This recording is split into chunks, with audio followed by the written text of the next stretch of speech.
Hi guys, Jim here again. Got a few requests for a follow-up video on the Astra Terminator 44 Magnum. A lot of people were curious, about how you adjust the tension for the mainspring.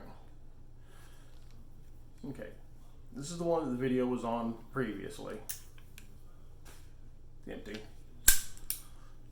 Now, if you look down here, you see it's got a coil spring going down to this little round piece. This round piece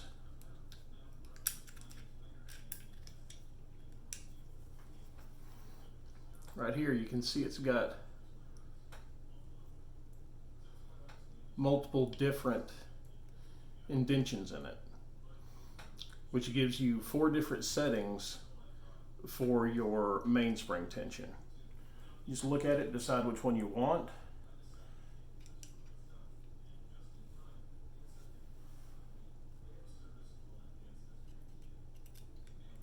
Put it right there.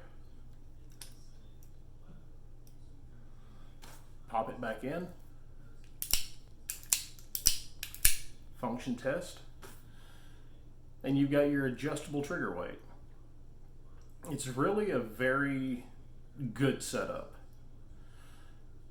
Since I've done this video a few years back, we've managed to pick up a second Astra Terminator.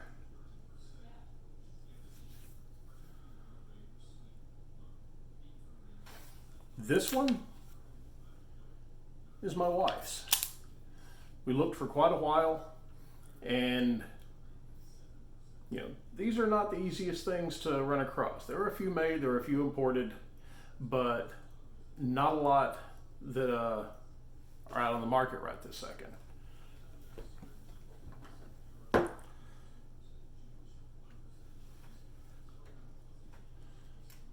Just slide the grip back on this one.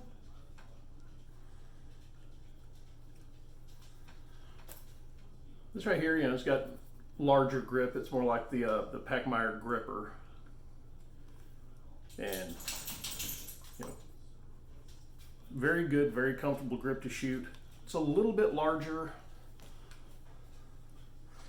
This one has got the compacts on it. A little bit less to hold on to, but a much better concealment grip. And for those that don't know, these things are just buttery smooth. Nice light trigger pull. And recently, I've added another one of these to the collection. This is a Smith & Wesson model 629-6.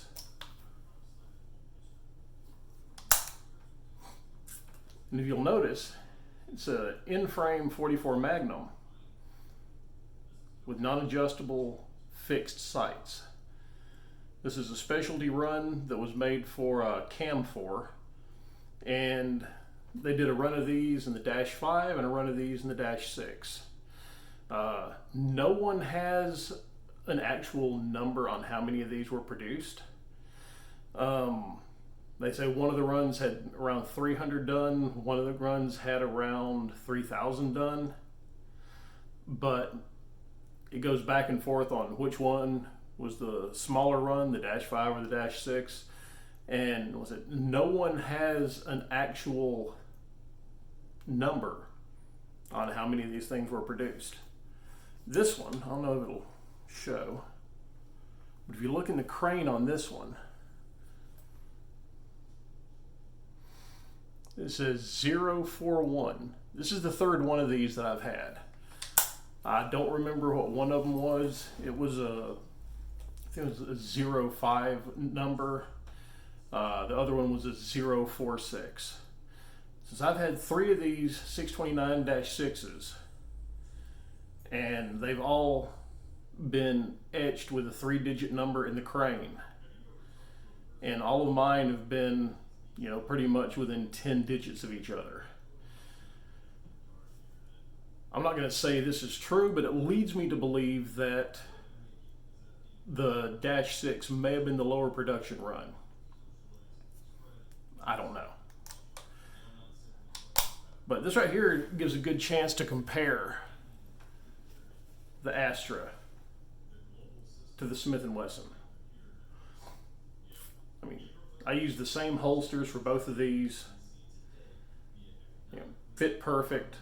It's very close in silhouette, you know.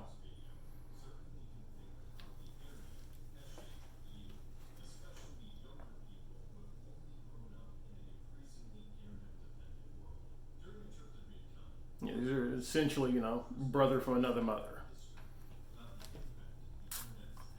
But later on, I'll do a more in-depth video on the Smith & Wesson 629.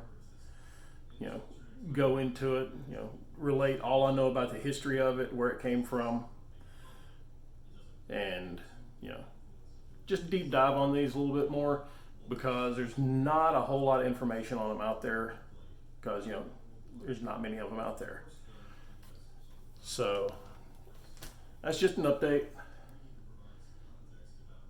New Astra Terminator in the family. And those that don't know much about the Astra Terminator, these right here were pretty much inspired by the work of John Givino of Givino Gun Shop in New York City. You know, it's back in the day when police carried revolvers, and, you know, wasn't a whole lot of big bore snubs out there, so he got him some big bore snubs, and Astra decided that was a good idea and went ahead and produced a run of them. So just call it right now in this video. I'm gonna get back into making videos. I've got, you know, my room set up to where I can make a few now. I'm home. I'm not on the road constantly anymore in motel rooms, so I'll be talking to you guys a little bit more often. Thanks for watching.